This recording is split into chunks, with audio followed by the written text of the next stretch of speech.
मैं मोनिका मैम, आपकी science teacher, एक बार फिर से एक और एक्टिविटी के साथ। बच्चों, हम सब जानते हैं कि पेड़ पौधों में जड़, तना, पत्तियां, पुष्प, फल, अलग अलग अंग होते हैं। इन सब से मिलकर ही एक विकसित पादप का निर्माण होता है। पौधे के ज़मीन के अंदर के भाग को क्या कहते हैं? जड़ तंत्र। और ज़मीन के जो ऊपर का भाग होता है उसे हम कहते हैं परहोतंत्र। ये इसका जड़ तंत्र और ये इसका परहोतंत्र। तो बच्चों, आज हम जानेंगे जड़ के बारे में। आप सब जानते हैं पौधे जड़ द्वारा ज़मीन पर स्थिर होते हैं। और जैसे आपने देखा होगा चना, मटर, घास, कभी भी आप किसी भी पौधे को उखाड़ के देखेंगे तो आपको क्या दिखाई देती हैं? जड़ें। ठीक है। और आप देखेंगे कि जड़ें क्या होती हैं कि जड़ें मिट्टी के नीचे पतली पतली सी महीन शाखाएं होती हैं जो क्या काम करती हैं? खनिज, लवण, जल को खींचने का काम करती हैं। और ये पौधों को ज़मीन पर स्थिर भी रखती हैं। तो बच्चों, जड़ दो प्रकार की होती है, मूसला जड़ और अपस्थानिक जड़। आज की वीडियो में हम यही समझेंगे कि मूसला जड़ और अपस्थानिक जड़ में क्या अंतर होता है। तो सबसे पहले मैं दिखाती हूँ आपको। मैंने ये पौधा अभी निकाला है अपने गमले से और मैं इसे दूसरे गमले में लगाऊंगी। ये पौधा है मिराबिलिस जलापा का। ये एक फूल देता है पौधा, फूल वाला पौधा है। देखिए इसकी जड़ दिख रही है आपको? जड़, मूसला जड़ बच्चों क्या होता है? एक मोटी जड़ होती है। मुख्य जड़ जो इसकी होती है वो बिल्कुल मोटी होती है और जिसे हम प्राथमिक जड़ कहते हैं। ये दिख रही है आपको? मोटी सी जड़ ऊपर तने में से बिल्कुल निकलती हुई, ये जड़ होती है बिल्कुल मुख्य जड़, जिसे हम प्राथमिक जड़ कहते हैं। अब इसी मुख्य जड़ में से देखो बच्चों, साइडों से पतली पतली सी और शाखाएं भी निकल रही हैं। दिख रही है ना आपको? ये मुख्य जड़ और ये साइड में देखो ये वाली। ठीक है।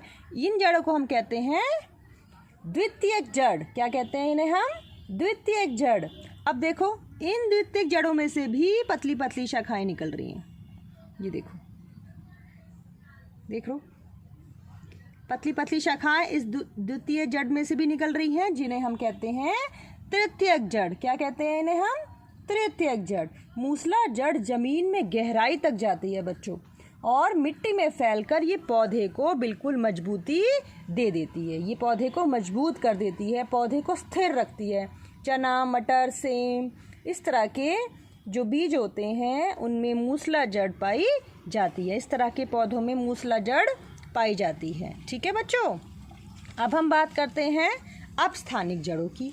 अपस्थानिक जड़ जैसे गेहूँ, धान, मक्का, घास। ये मेरे गमलों में कुछ घास उगी हुई थी तो मैंने इनको निकाल दिया है आपको दिखाने के लिए कि अपस्थानिक जड़ कैसी होती है बच्चों।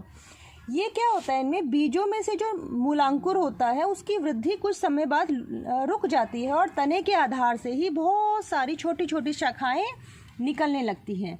इन्हें हम झकड़ा जड़ या रेशेदार जड़ भी कहते हैं। इसमें एक मुख्य जड़ नहीं होती है बच्चों। जैसे हमने इसमें देखा था एक मुख्य जड़ थी, इसमें कोई भी मुख्य जड़ नहीं होती, सब एक समान होती हैं। तने से बहुत सारी धागेदार रचनाएं निकलती हैं और कोई भी मुख्य जड़ नहीं होती, सब एक समान होती हैं। इसलिए इसको रेशेदार जड़ या फिर हम झकड़ा जड़ भी कहते हैं। तो बच्चों, ये जड़ें भी पौधों को भूमि में स्थिर रखती हैं और खनिज लवण का, जल का शोषण करती हैं। बच्चों, हमने देखा आज, ये देखिए, झकड़ा जड़, रेशेदार जड़ और ये देखिए कितनी मजबूत मुख्य जड़ है इसके अंदर। ये कौन सी जड़ है? मूसला जड़। ठीक है।